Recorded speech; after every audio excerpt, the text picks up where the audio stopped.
bloco Então Brilha, um dos principais do Carnaval de Belo Horizonte, diz que gente é para brilhar. E se 2020 começou com muita tragédia, morte e tristeza, o clima de luto deu uma pausa para o brilho do maior carnaval da história da cidade em fevereiro. Mais de 4,5 milhões de pessoas passaram pela capital durante os 23 dias de programação.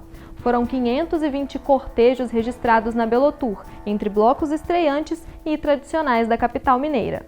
O público, no entanto, foi menor do que os 5 milhões esperados, e alguns acontecimentos anteriores podem ter sido determinantes para a diminuição do número de foliões. O período oficial da festa em BH começou no dia 8 de fevereiro, e cerca de 15 dias antes a cidade foi atingida pelos maiores temporais de sua história, que destruíram casas, ruas e deixaram 13 mortos. Além da tragédia em janeiro, a chuva continuou em fevereiro e a previsão para o carnaval era de que as tempestades continuassem. A possibilidade de chuva alterou dias e locais de desfile de vários blocos, que precisaram sair de locais considerados de risco, mas os maiores desafios não pararam por aí. Ao mesmo tempo em que crescia o número de blocos com desfiles previstos em BH, o Detran e a Polícia Militar barraram o uso de 15 dos 30 carros de som normalmente usados nos cortejos. As autoridades passaram a exigir uma mudança na categoria dos veículos, que teriam que especificar no documento o uso como trio elétrico. A questão, no entanto, era que a maioria desses carros eram caminhões prancha adaptados para o uso como carro de som. Tianzinho Zona Norte, Garotas Solteiras, Juventude Bronzeada e Pisa na Flor. Esses são alguns dos grandes blocos de rua de BH que correm o risco de ter os desfiles prejudicados neste ano. Ao menos 60 blocos viram seus desfiles ameaçados por uma regra que, segundo eles, não foi informada com antecedência.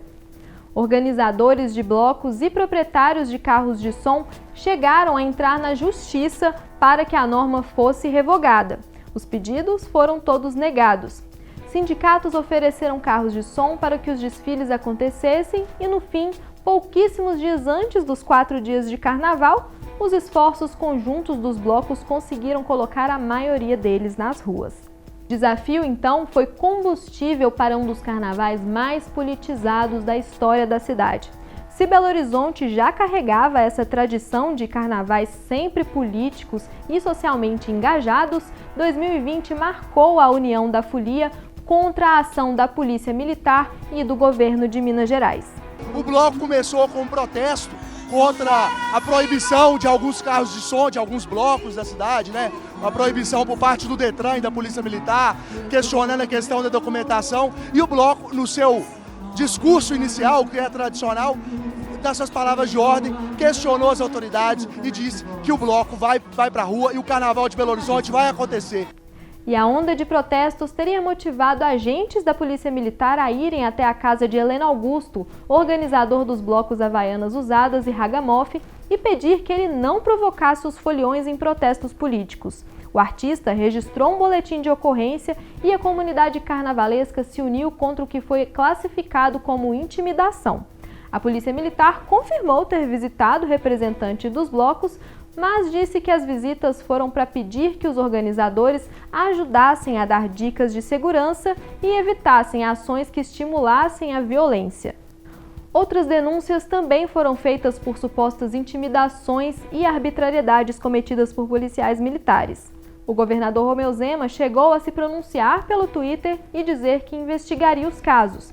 Apesar dos desafios, o saldo do carnaval foi considerado positivo em BH. Além do recorde de público, o número de ambulantes que garantiram uma renda extra na folia também aumentou. Foram 14.860 vendedores credenciados, 13% a mais que em 2019. O investimento para a festa foi de R$ 14.300.000 aplicados por empresas privadas na estruturação da festa. A verba pública, segundo a Prefeitura, foi usada apenas para contratações temporárias de funcionários para o período.